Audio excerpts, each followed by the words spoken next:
The minute you start making music with more than one hardware instrument, setup questions start to come up. Just like there's no best synth, I don't think there's a perfect hardware setup or hardware workflow for everyone.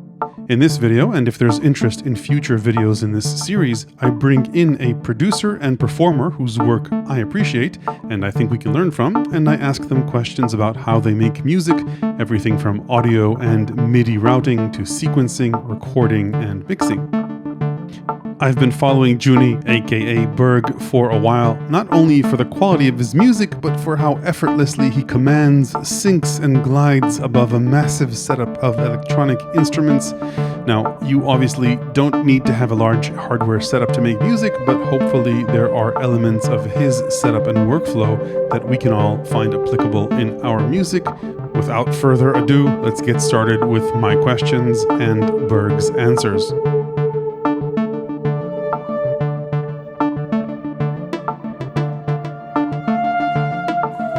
Today in my studio I have two mixers set up. I have a main mixer with 16 channels and a secondary submixer with 10 channels on the other side of the studio. The reason why I have it like this is because the main mixer doesn't have enough channels in order to connect all of my gear at one at the same time. So I've decided rather than buying a bigger mixer, I just bought the smaller one, which I'm using on the other side of the studio. Now, there's two upsides to this. Obviously, it's a simple way to expand the mixer with not enough channels. But when submixing, I also like to have a smaller mixer closer to the other gear on the other side of the studio, because this helps me with, setting levels and setting EQs and whatnots in a regular, fashion when I'm doing sound design and or mixing and or jamming. So having the mixer close to the other gear helps with the workflow. Another thing that I also like to use is to submix through some of my instruments. I have the Analog 4, Akai Force, and also Digitone as submixers in my setup. Now, this is not mainly to gain channels in my main mixer. It's because all of these three instruments, they have built-in audio inputs, and you can also, for example, in the Analog 4, you can automate the effects, the delays and LFO or panning or whatever, right? And that not only helps me with getting more channels, but also helps to give me some creative capabilities by using the automation in these synthesizers. Akai Force, I'm using it for sidechaining, and the Digitone, I have reverbs, choruses, and delays. So by selecting the gear that I'm connecting at that point of time, I can actually use those instruments for some extra sound design.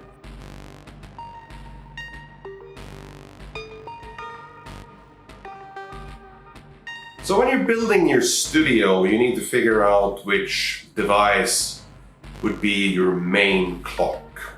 Now, that could either be a sequencer or, a drum box or, a groove box or whatever, right? But that should be the main heart. And thinking about MIDI cable management and synth management, it's important that you try to limit yourself in how many daisy chains you're allowing in the MIDI setup. Now, I've over the years learned that having two hops is a good recipe for making the latency more or less, non-noticeable, right? So that means you have your main device, sending a MIDI cable to your first synth and through from that one for the second synth, and that's it, okay?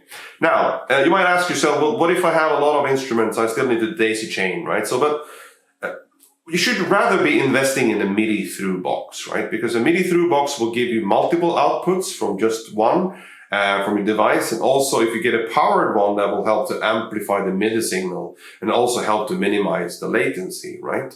So having a MIDI through box, I would say, is a cheap investment, and that also helps your MIDI cable management to some extent. So you don't have to have like a where does everything go, where is everything connected type of scenario, right? So you have one out, your MIDI through box, and that MIDI through box then splits the signals to multiple devices, and you just use one cable to each box and you're good to go. In my setup, I have a Digitac, that's my main clock, and I use a MIDI through box to split that signal to the Akai 4s, the 707, the Avalon, my modular, the Analog 4, and so on, right?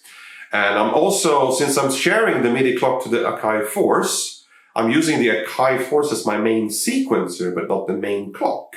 So from the Akai 4s, I have a second MIDI through box, which I'm splitting to another 5 devices, which I'm sequencing from that device. So that helps me with the MIDI cable management as well. So I have one box for the Digitac, one box for the Akai 4s, and that gives me, a good overview of what's happening when it comes to the cable management side of things.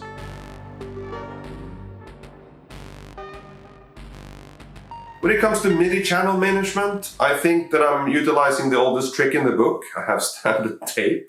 This blue tape, I would say, is one of the best ones out there. It's non-sticky, and you can tape that to whatever surface or wipe with the marker on it, and that helps you to, remember which synths that you have on what channel.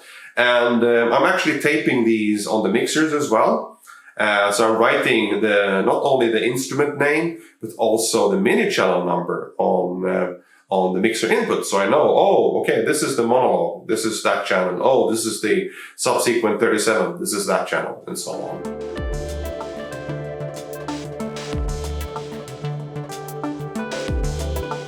One good thing to think about when it comes to keeping noise levels down, if you have a lot of effects pedals like myself, I want to use the one effects pedal, one power supply unit approach, right? The reason for this is that I bought one of these multiple power supplies that has like a daisy chain cable out to my effects pedals, and that proved to be a big mistake, right? Because maybe when you're using it together with a guitar pedal and a floor pedal type of thing, and you have one guitar, one signal that's routed through all of the pedals from one source, you won't run into these problems. But having multiple sources, multiple pedals sharing the one and the same power supply unit, that for me created a lot of problems, right? So daisy chaining power, I would say, is not the best thing.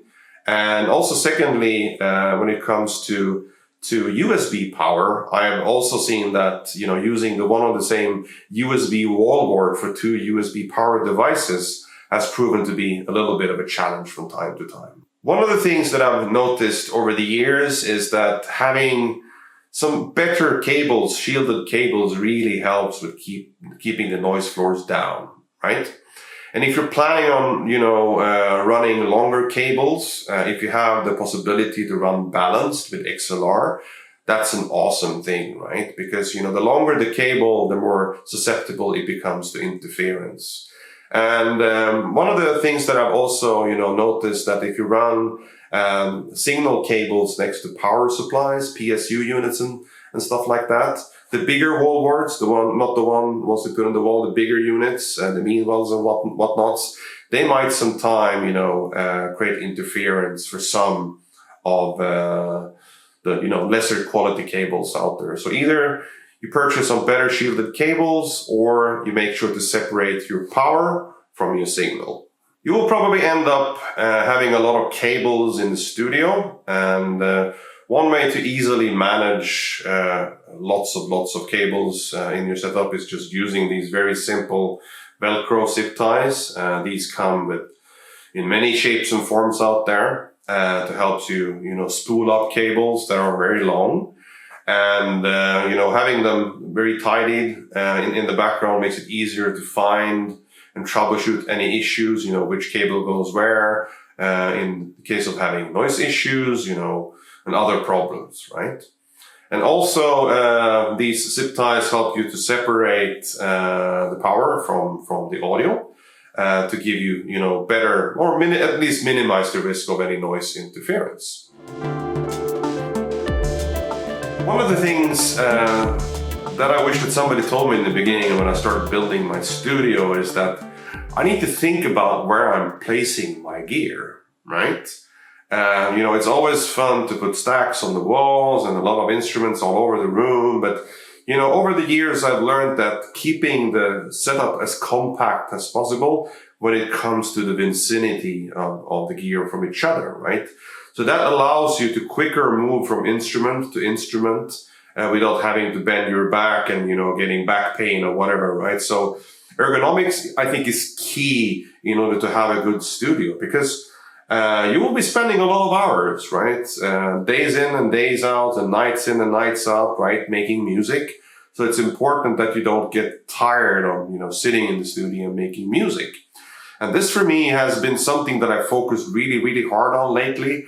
Putting shelves on the walls within an arm length so I can easily reach the other side of the studio without having to twist my back or anything like that, right? So keep that in mind. And, once you've found sort of an optimal setup or workflow as well, you will notice that muscle memory will come in helping you as well, finding the gear, finding the instruments, knowing where to go next, right? So don't be afraid of moving stuff around a little bit if you think that this synth maybe should be better over here, because I tend to use that a little bit more than this other gear.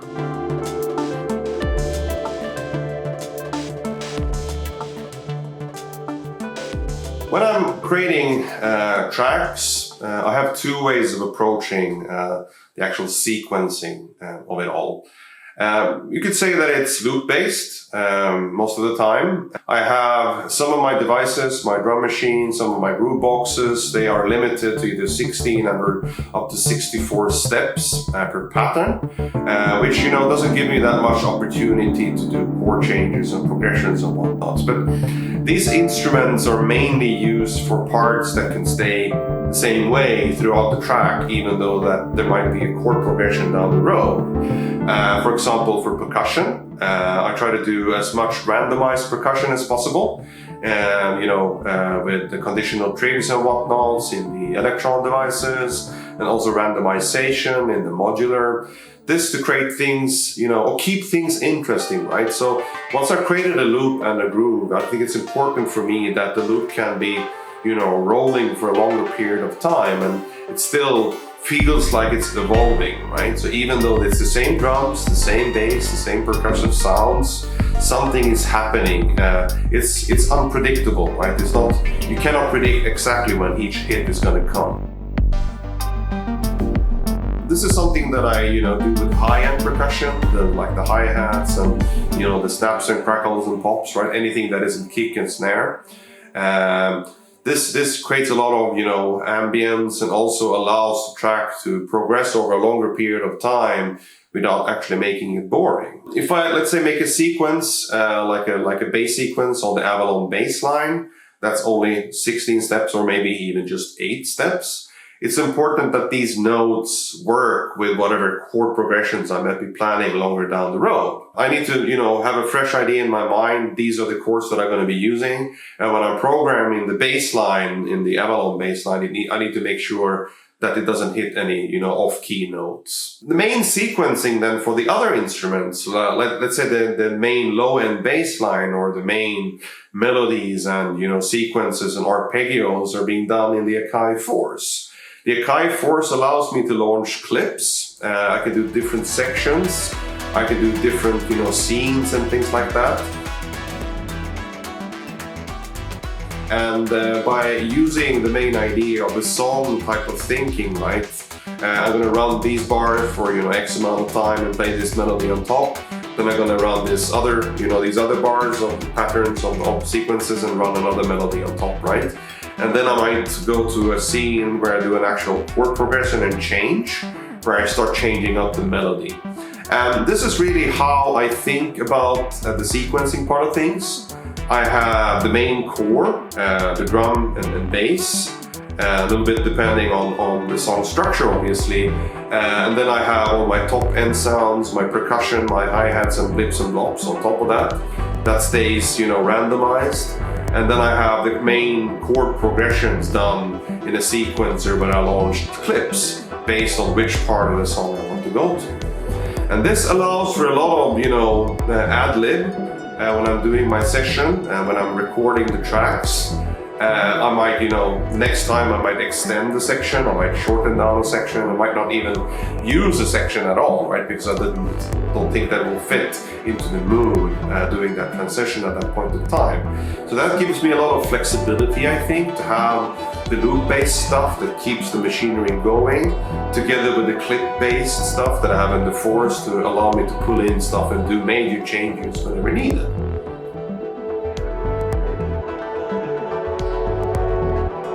one of the most important things that I've learned over the years when it comes to mixing a track is to pay a lot of attention and put in a lot of effort in fixing the fundamental in your track. When I say fundamental, what do I mean? It's the kick and the bass, everything that's low end and has a lot of energy to it, right? Because the fundamental in the track, if you have too many sounds that try to, squeeze in the lower end of the tune that you're creating, you're going to get a lot of wobbliness and muddiness, right? So it's important that you have a clear, distinct kick, a clear, distinct bass line, right? So how do we achieve it? How would you achieve this? I mean, one of the things that you can do is, obviously, if you have like a legato type of bass, is that you use sidechain. So whenever the kick hits, the bass will duck, and that will create more space for the kick when it appears.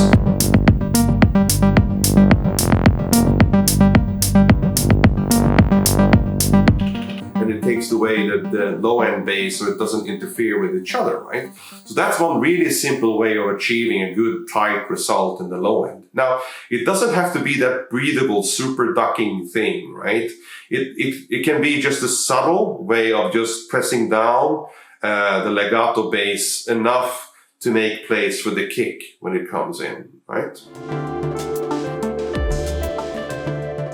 So let's say you want to add an additional bass line, right? You have your kick, you have your low end bass, and you want to have a third bass line to praise melody or whatever, right?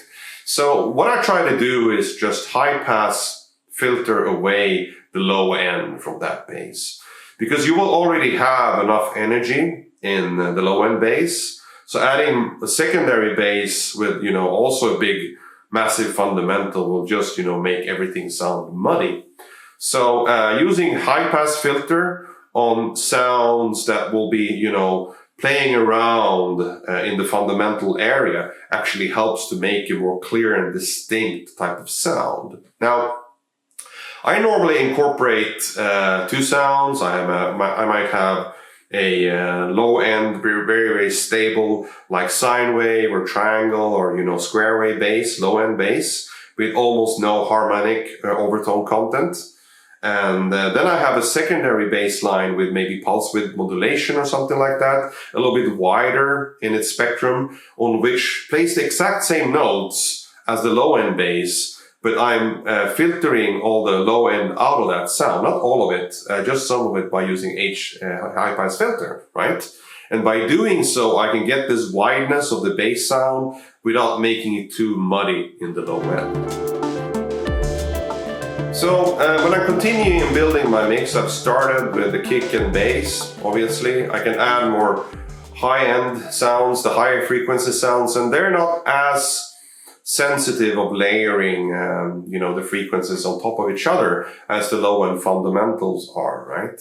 So that gives you a little bit more opportunity to layer more stuff on top of each other, as long as you high-pass filter out the low end as well. So I do that to mainly, I would say, almost all of my other instruments, I use high-pass filter. If I have a piano, I have high-pass filter. If I have like an arpeggio, I use high-pass filter. If you don't have high-pass filter on your mixer, you can just, cut the bass a little bit, remove a little bit with the EQ. That's perfectly fine as well. But I feel that, if you have the high-pass filter, I gravitate towards that one because it feels more musical. It keeps more, of the interesting content in the low end, right?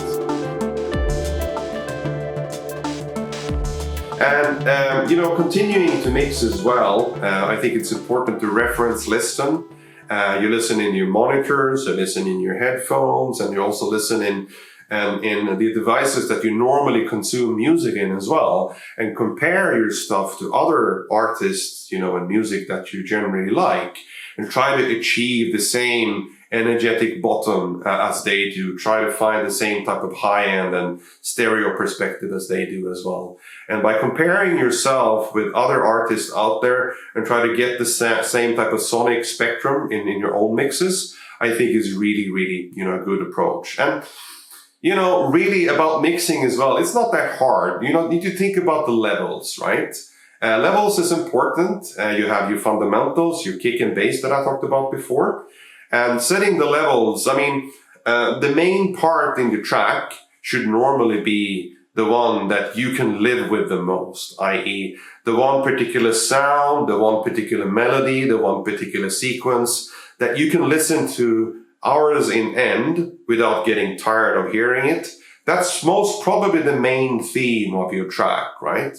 And keeping that in the front end, helps create, this, how would you say it? It helps to give the narrative to your track, right? So by mixing and making sure that those sounds that you think are interesting are in the forefront really helps to give that special, tone and or special, feeling and vibe to your track once you're mixing it. In my setup today, I have a quite large amount of effect pedals. The way I like to use them is to have them on inserts and or, in chain directly on the actual instruments themselves rather than using send and return in my mixer. Two reasons for this. I have so many pedals that, if I would be using them in a send return configuration, obviously that would consume a lot of channels in my mixer, so I would hardly have space for the actual sounds themselves.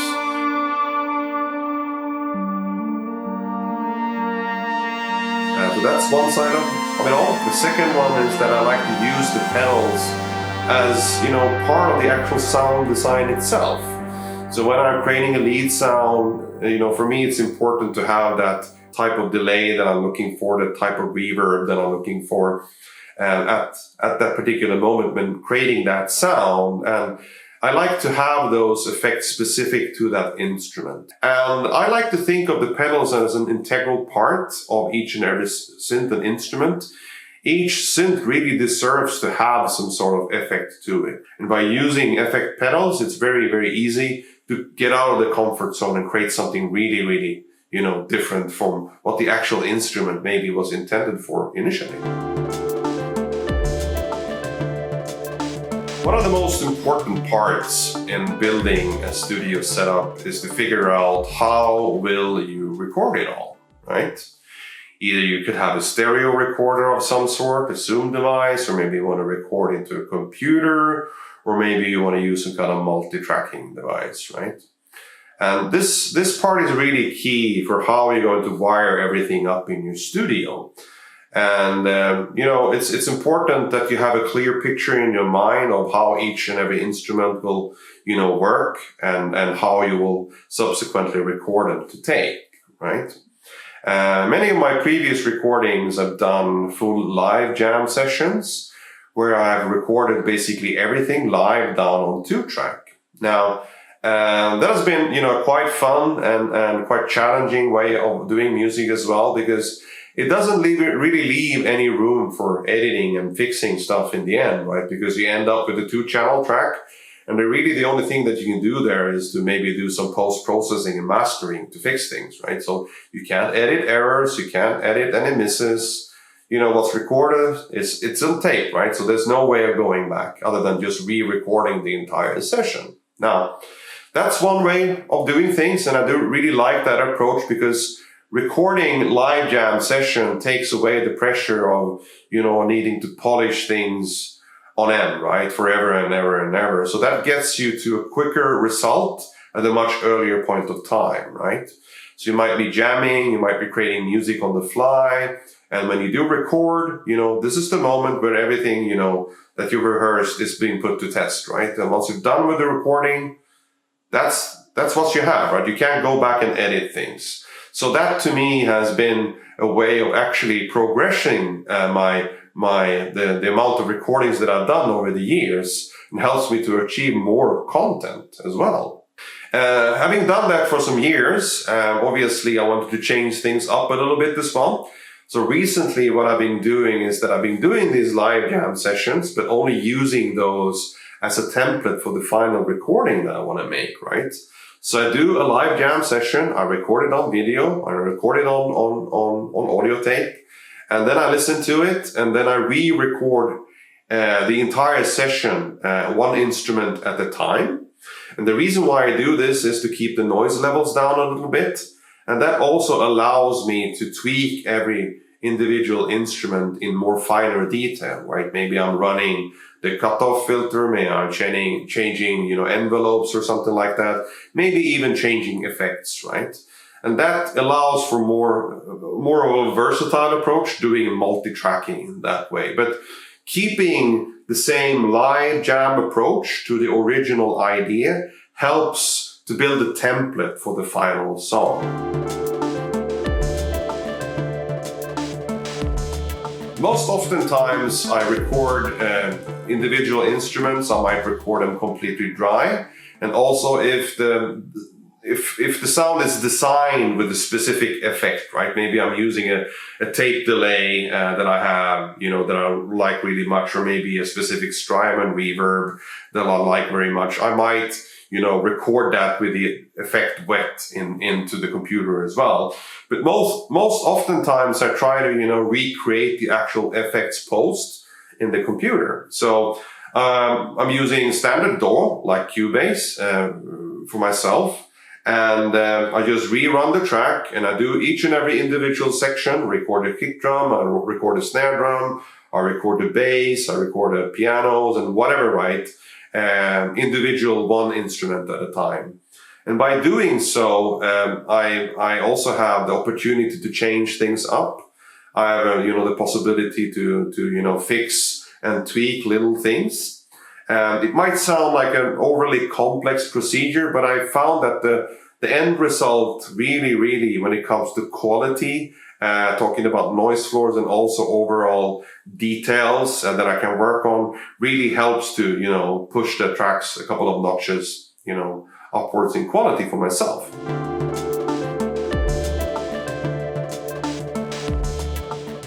Once I have everything recorded into the computer, all my tracks in place, I've done the final mix, I'm happy with the final levels and, overall results, right? It's time to do some post-processing. So that will be of the actual stereo track itself, right? So I try to work the track to a finished state as much as possible without incorporating any mastering techniques, right? So the better result you can get by just mixing and using levels and EQs and whatnots, the lesser amount of work you actually have to put into the mastering stage of things. So I normally use very simple techniques, compressors for a little bit gluing the things together on the master bus, and also a limiter at the end to make sure to take care of that threshold, right?